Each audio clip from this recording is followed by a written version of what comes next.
gonna be a different year. This is not the place for fear.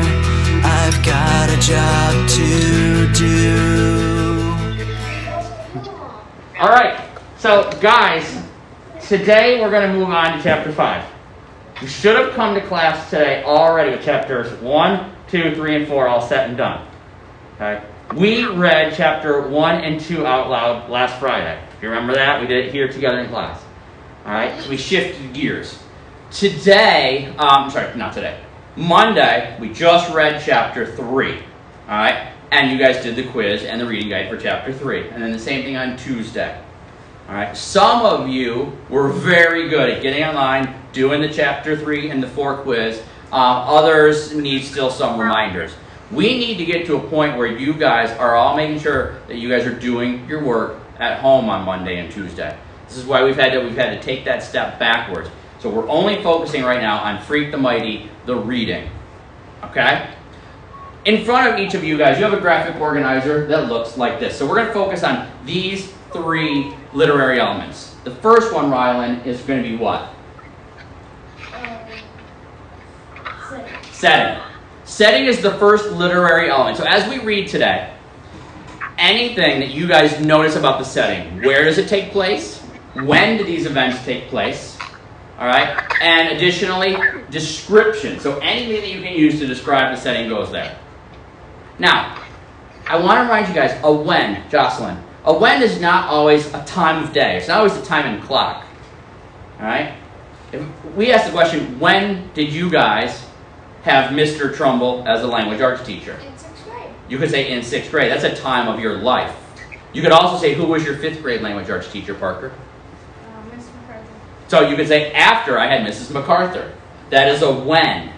So sometimes, and very often, when it's not a time of day, it's not a time of week, all right? It's often a time within the sequence of events.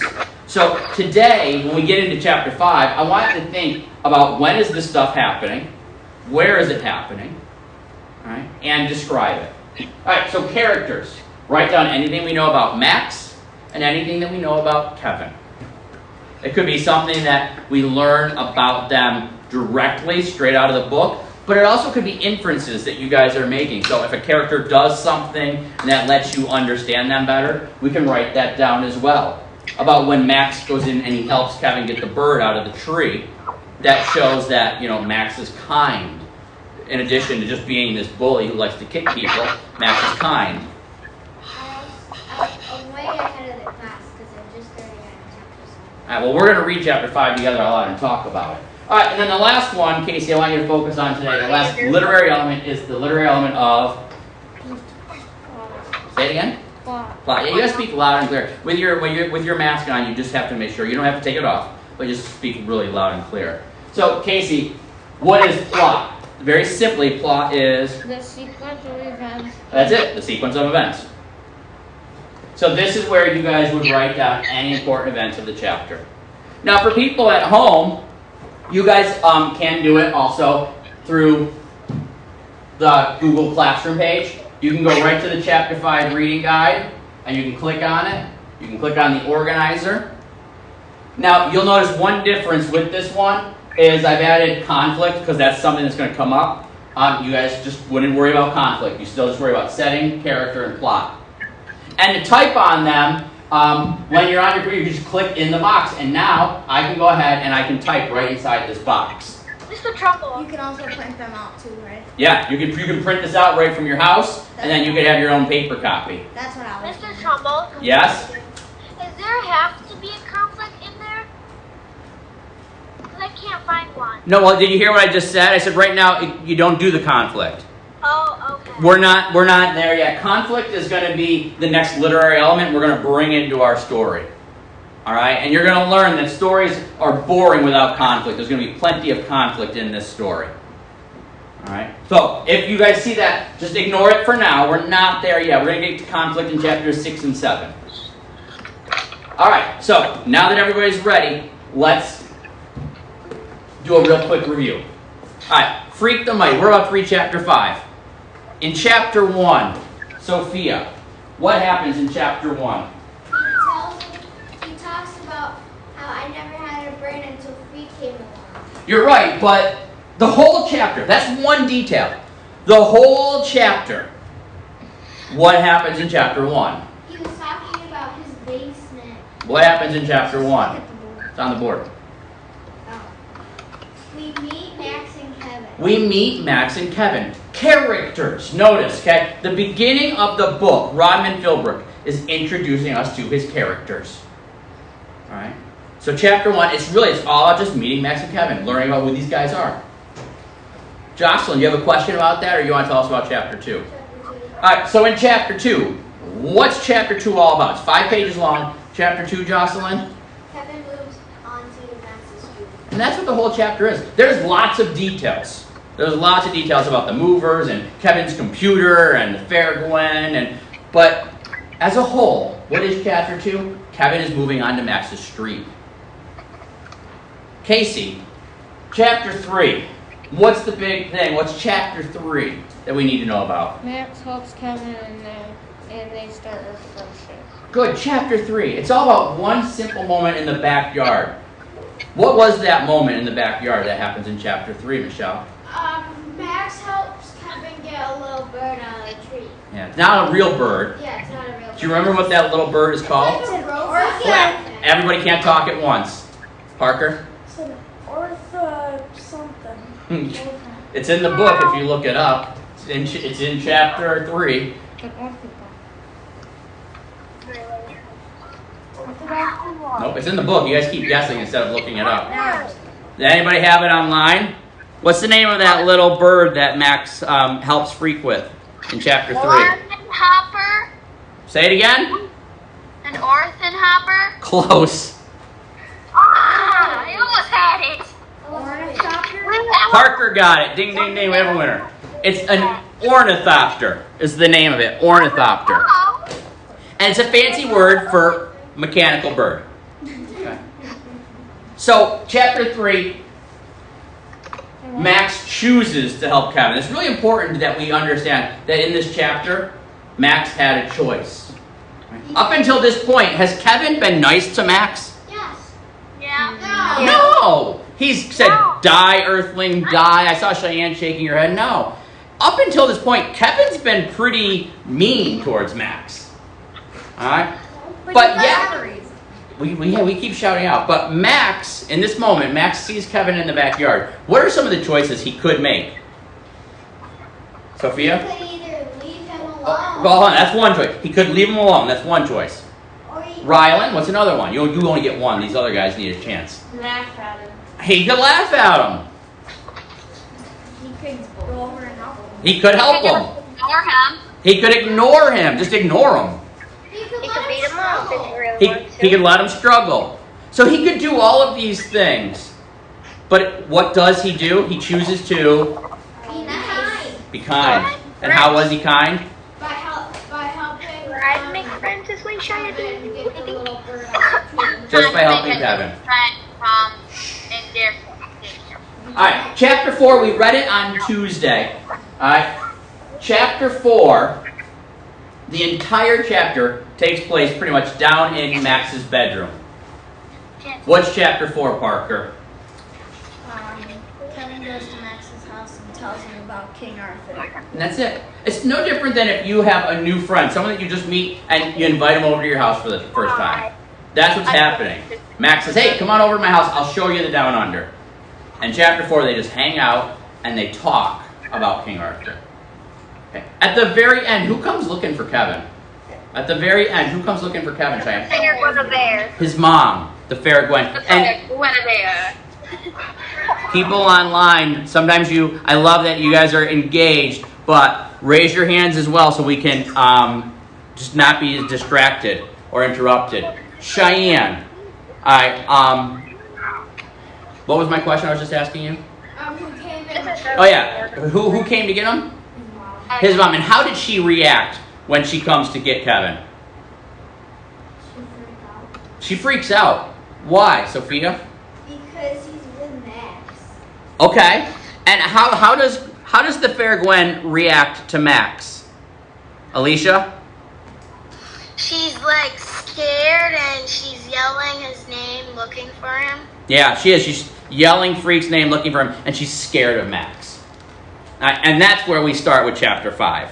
Okay, so right now, everybody open up in their books to chapter 5. Chapter 5 is called Spitting Image. Does anybody know what that means? Someone is the spitting image. Sophia? Like this, like, kind of looks like the same, like your brother or your father. People always tell me that my son is the spitting image of me. It does. And it kills my wife because she's like, no, I think he looks like me. But everyone always says that he looks just like I did when I was a baby. Just celebrated his first birthday. So spitting image, you guys understand, Can I see a picture? simply when you look exactly like someone else. So you might be the spitting image of your father or your mother. It just means you look so much like them. Okay? So this chapter is called Spitting Image. As I read, you guys should be filling in your graphic organizer. I'll stop periodically to give you an opportunity to fill it in if I think something important has happened. Okay. So, chapter 5, Spitting Image. Wait, Are you guys ready online? Yes, Michaela? are we gonna be doing?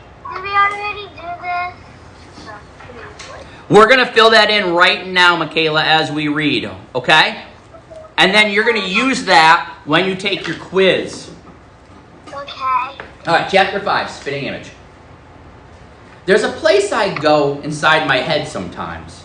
It's cool and dim in there, and you float like a cloud. No, you are a cloud. The kind you see in the sky on a windy day. The way they keep changing shapes, except you can't really see it changing. So if Max is calling himself a cloud, he says, I'm floating like a cloud. What do you think? What can we infer about that? What is Max kind of doing when he's going under his bed and he is pretending that he is this cloud? He says, there's a place I go inside my head sometimes. It's cool and dim in there and you float like a cloud. No, you are a cloud. Michelle, interpret that. What the heck is Max trying to say? He's saying that it's like a nice place to go. Okay, it's a nice place to go. It's like going on a vacation and you don't need to worry about who you are or where you are. It's a nice place to go. You don't have to worry. You can just go there. You don't have to worry about anything. I Good. think he's sleeping.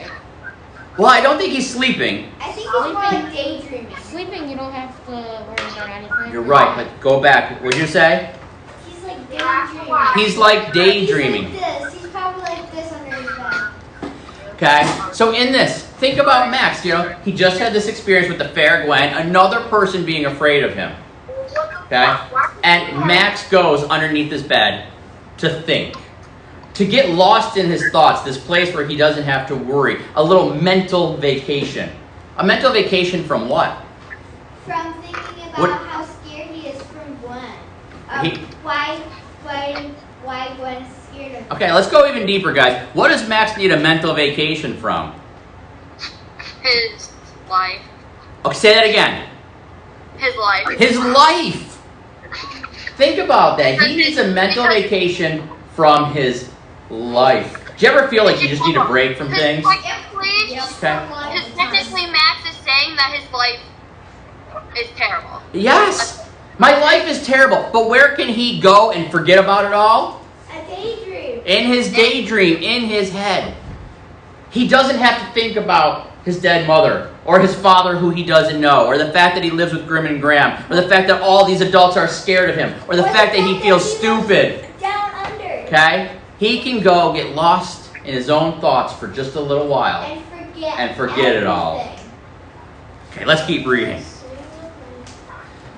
It just sort of happens, and suddenly you realize the clouds that looks like a big hand with fat fingers now looks like a catcher's mitt. Or a big soft TV set like that. Anyhow, I went there right after the fair Gwen ran off with that look on her face, like, what was he doing with my poor little boy, stealing him away in the wagon? What I do is lie on the floor under my bed, where you can just barely see the bed springs and stuff because it's so dark. And before long, I'm somewhere else, sort of floating. And it's so cool and empty in there. You don't have to think about anything. You're nothing. You're nobody. Nothing matters. You're not even there. Time out. Except this time, I can't stay as long as I'd like. Page 22. Because Graham is knocking on the door, going, Maxwell, Max, are you there? Please answer, my dear. It's important. All right, let's stop. Everybody should be able to write something down about the setting and something down about the character of Max, at least. Oh my gosh, the way. Okay, where or when or describe the setting. And then what's something that we just learned about Max? Some people online helped us get to that point. He hates his life. He kind of hates his life. Max kind of hates his life. You think his life? I don't know about the second. Well, where are we again? We're back up in his... We're in the down under with him, and we're just in his daydream. As we were in the beginning of the story. As we were in the beginning, right. All right. Rylan, what'd you write down? Or what are you writing down? What'd you write? Wait, what do I He's setting up Max's head and Did you say something? Max on the part where Max hates his life. Okay. Sophia, and then I'll come to one of the virtual people. I should probably change this, but I wrote, we are in Max's head, and for one of the characters for Max, I wrote, he hates his life. Okay, that's good. Okay, well, what would you write down? The set? About what, like the setting or what? About what I just read. I just got done reading page 21 and 22, and I just asked you to write down something because we now have some information about the setting. We now learned something new about Max. So I was asking what you wrote down.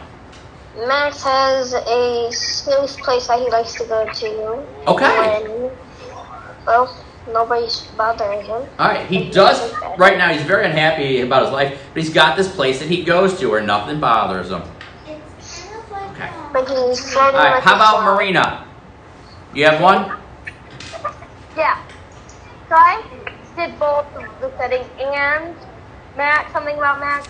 I said that Max feels like his life is terrible, and the setting is under his bed in the Down Under in Chapter 5. Good. Very detailed, very specific. All right, Michaela, how about you? Okay. How about you, Michaela? What? Oh, I know it takes, in the setting I know it takes place when Max goes to that way.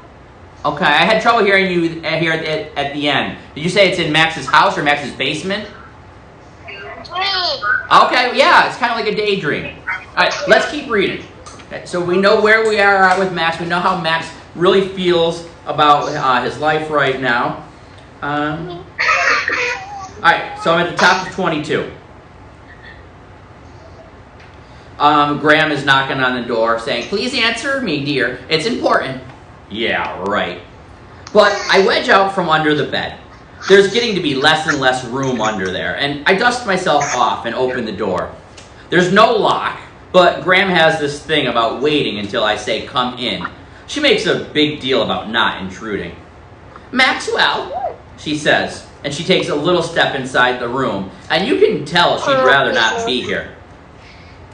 She makes this face because the place is dark and messy, and probably it smells like my socks or whatever. Max, dear, I'm sorry to bother you. You know, I never come into the basement, but I just got a call from Gwen Avery, and I think it's important. Uh-oh, I'm thinking. Now the fair Gwen is calling up my Graham, probably to report a great hulking beast that lives in the cellar. And I close up inside, waiting for the worst. All right, why do you think Gwen is calling? Why? Jocelyn, why would Gwen be calling? Okay. I read ahead and I know, so I don't All know right. what to say. Casey, why do you think Gwen is calling? I kind of read ahead too, but All right. If you've read ahead and you already know, we wouldn't spoil. I want to spoil it for anyone else. Now, all right. Alicia's got her hand up. Alicia, why do you think Freak's mom is calling? How? I think Gwen is calling because he wants to talk to Max about why Freak was in there and not at home safe. Okay. Anyone else? I want to say it, but I can't. All right, Michelle? So maybe his mom, Freak's mom, can ask what they were doing downstairs, down in the down under. Okay. Maybe she's just curious for more information. Okay. Let's find out. Maybe she was calling to yell at Max. How dare you take my son to your down under basement? Okay. Uh-oh, I'm thinking. Now the fair Gwen is calling up my Graham, probably to report a great hulking beast that lives in the cellar. And I close up inside, waiting for the worst. She called to say how sorry she was, Graham is saying. Huh? What? I guess she came to pick up her little boy. Is that right? You and Kevin were making friends? Making friends. Ugh. What a wet idea that is. But Graham gets her feelings hurt pretty easy, so I don't actually say that. What I say is, yeah, I guess so. Graham is uneasy. I can see her eyes flitting nervously around the room like she's crossing the border into a really foreign country. This is as good a place as any to mention that even though Graham is my grandmother, she doesn't look like Granny. She looks more like a mother because she was, as she always says, a mere child myself when my real mother was born. Well, I get the impression poor Gwen wasn't expecting to see you looking so big, and now she thinks that she's offended you. Does that make any sense? I guess so. I mean, you know her, huh? Oh my, yes, says Graham. Gwen was a good friend of your mother's. They were both pregnant at the same time. Then, later on, you and little Kevin went to the same daycare. Did you know that? I give a shrug, because I don't really like Graham to know how much I remember about way back then. Graham is saying, she said she especially wanted me to tell you this, Max. She said she's delighted that you and Kevin are going to be friends. I mean, that's the word she used, delighted. And she's inviting you to supper. All right, we should write down several things. All right, so first, in the plot event, Max is getting an invitation to go where? To dinner. So I would make sure that this is one of the second thing. So the first thing, Max is daydreaming. Okay, Max is going to that vacation in his head where he doesn't have to think about everything. That's the first thing he's doing. And then in the middle of his daydream, Graham gets him. Graham comes down and tells him what? Tells him that he's invited to dinner. Good, at the Fair Gwen's. And then we learned a bunch of stuff kind of about Max here and Kevin and their moms.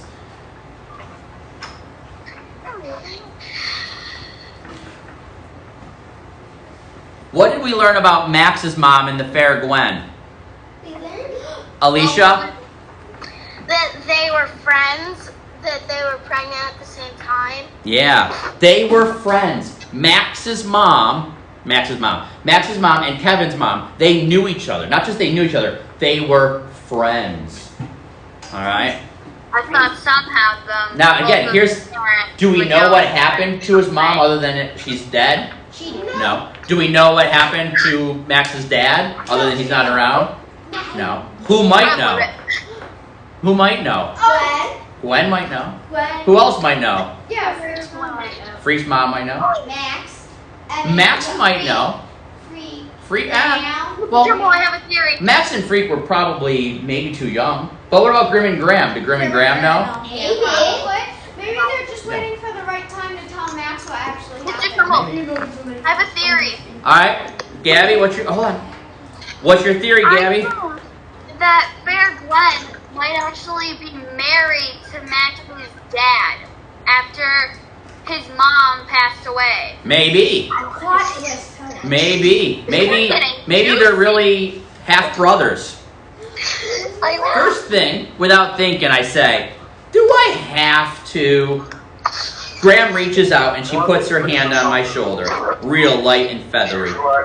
You can feel how nervous she is just to touch me, and how it makes her uncomfortable to have to look up at me. Because did I mention I am a lot bigger than Graham. Bigger than Grim, too. Bigger than most people. It's true. Write it down. Write it down about Maz. She feels bad about how she treated you, Maxwell dear, and she wants to make it up to you.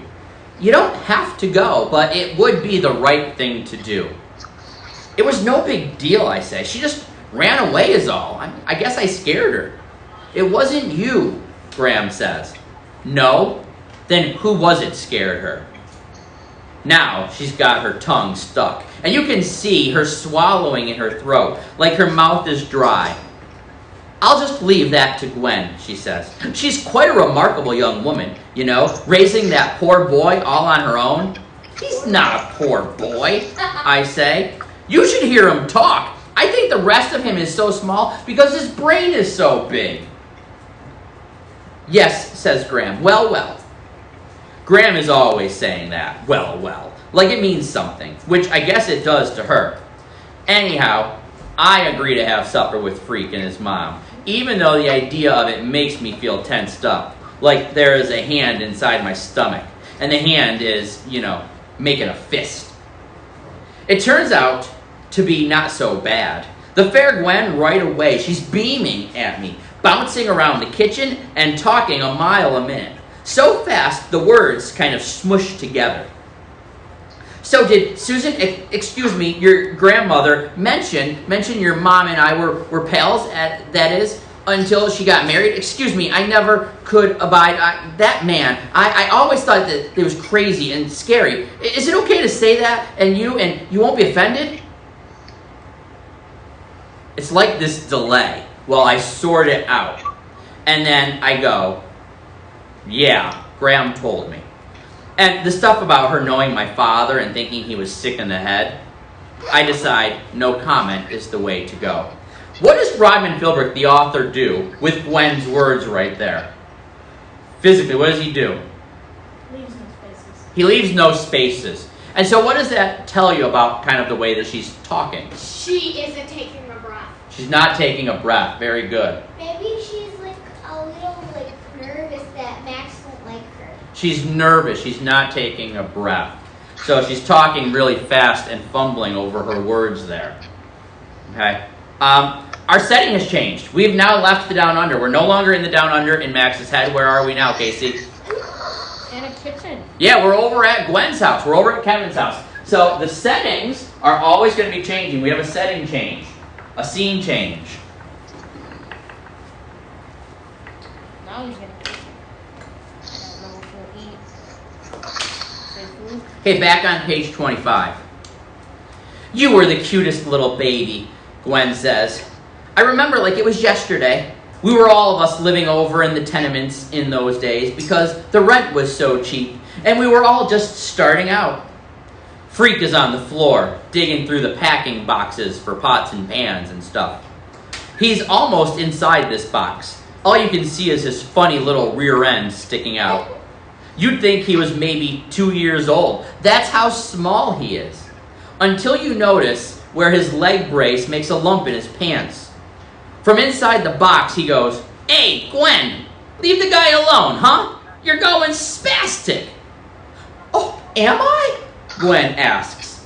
She's at the counter, going through drawers and looking for spoons or whatever. "Sorry, Max. That is, I'm sorry we got off on the wrong foot. It's just, you know." Freak's head pops out of the box, and he's got this wicked know-it-all grin. "What she means is you're a spitting image of your old man." Gwen says, "Kevin, please." And her voice is real small, like she's embarrassed. "Yeah," I say. Everybody says that. They do? Freak is kind of mean to his mom. Okay. What makes you say that? Because he said, What if I read it this way? Hey, Gwen, leave the guy alone, huh? You're going spastic. no. Does that still mean? Yeah. Oh, it is? Alright.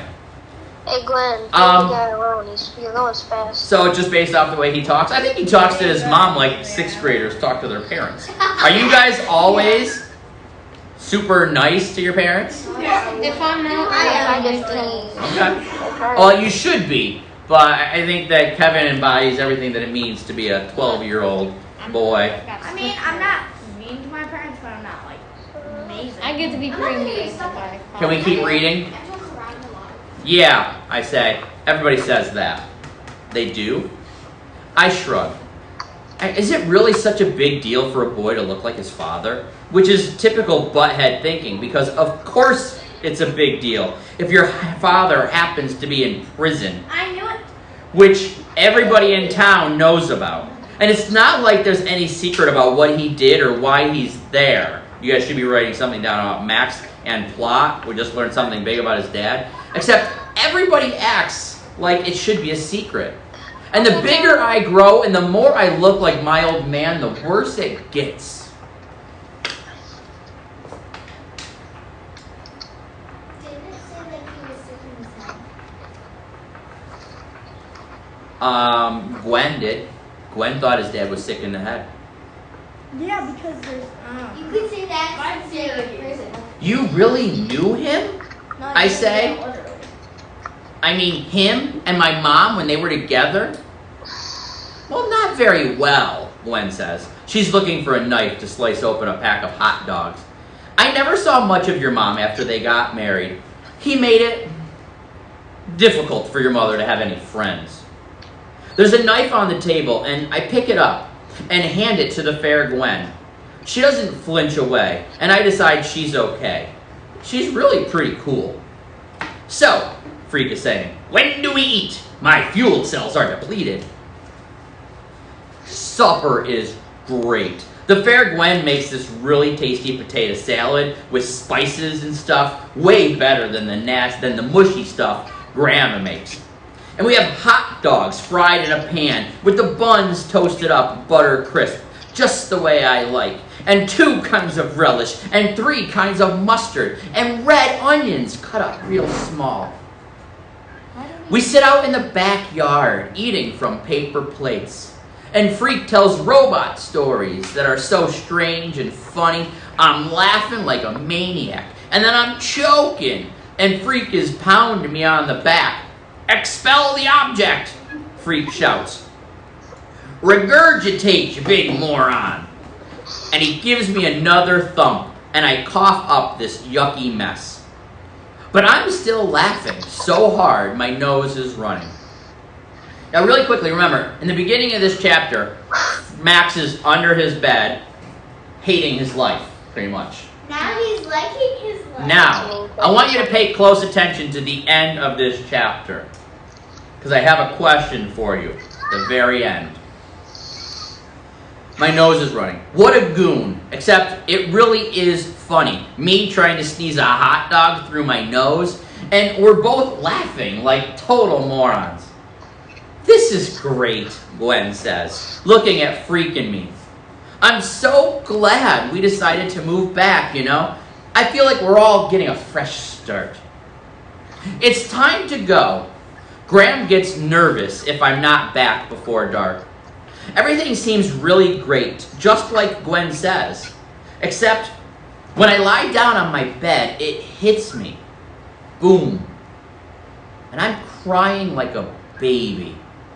And the really weird thing is, I'm happy.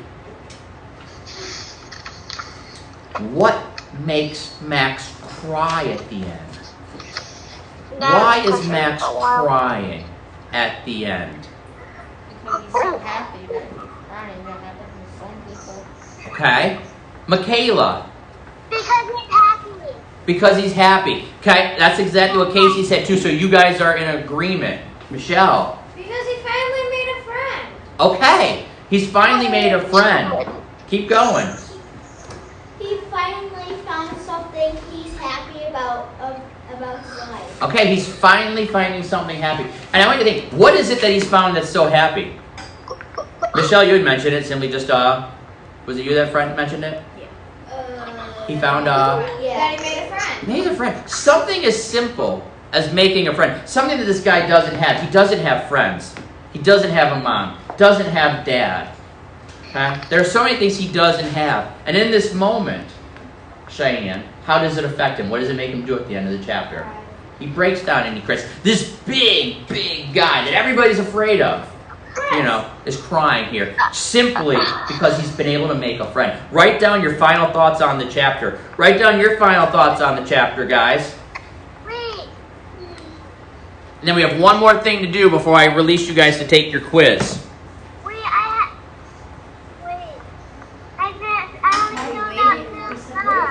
Well, you're only going to fill it with as much stuff as you learn. So some chapters you'll write a lot, Michaela, and some chapters you'll write a little. Okay? So I only write 2 stuff? Yeah, and I'm not going to grade your reading guide. I'm going to grade your quiz. Okay? You're going to use your reading guide and your book to help you do well on the quiz. So guys, we've said, to understand this book really well, we like to do this thing where we try to sum up the chapter in one phrase. So, we've already done chapters 1 through 4. Why is this text box not going away? So, chapter 5. Think about this chapter as a whole. Come on. There we go. Don't just stop. What happens in this chapter? If you were to say it in one sentence, that's all you get. Parker, try it out. Max makes his first real friend. Okay, that's a good step. I would ask you to tell me where he makes his first real friend. Think about that. Casey. Max is happy. Okay, Max is happy. That's another kind of a big thing that we might want to incorporate in this one sentence summary. I'm just going to point out, my theory is still working very well. Okay, your theory that you came up with after the first chapter, still holding true. All right. So, where does Max go to discover his happiness and find his friendship? He goes to what? He goes to supper. He goes to dinner. And where does he go to dinner? At Freak's house. You're just making me hungry. Max goes to dinner I was already. at Freak's house. Or Kevin. What do you guys want me to use? Want me to use Freak or Kevin? I don't care. I would rather use Freak because Kevin's not his. Well, I feel like Kevin. Max is Freak's mom is actually hosting the dinner. She is. Max goes to dinner at Freak Kevin's house and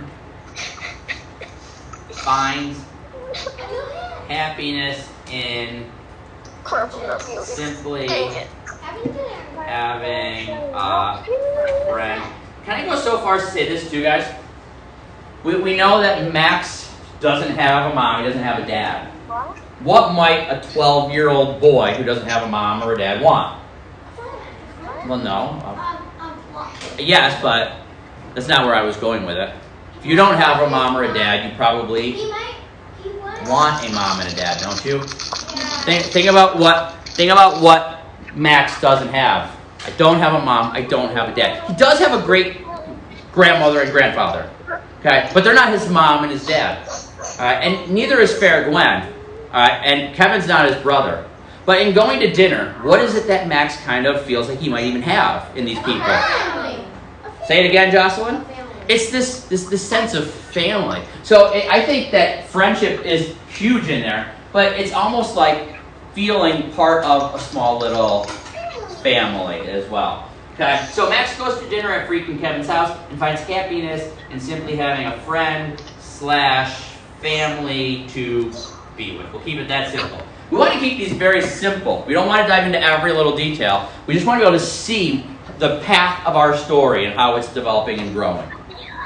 All right, so now, your task is simple. You guys, all on the Google Classroom, okay, under classwork for Mr. Trumbull. The reading guide, you don't have to hand in. The reading guide is for you. You guys can do whatever you want with your reading guides digitally. All right, save them. You guys, your reading guides should stay in your ELA folder. Okay, hang on to them. But you can use them right now, and you can use your book on the quiz. You guys all, right now, are going to click on Freak the Mighty Chapter 5 quiz. Open up the quiz. All right, when I see everybody's quizzes open, I'm going to give you one last direction. And then you guys will begin. And I'm going to say goodbye to the video. I'm going to say goodbye to you guys. All right?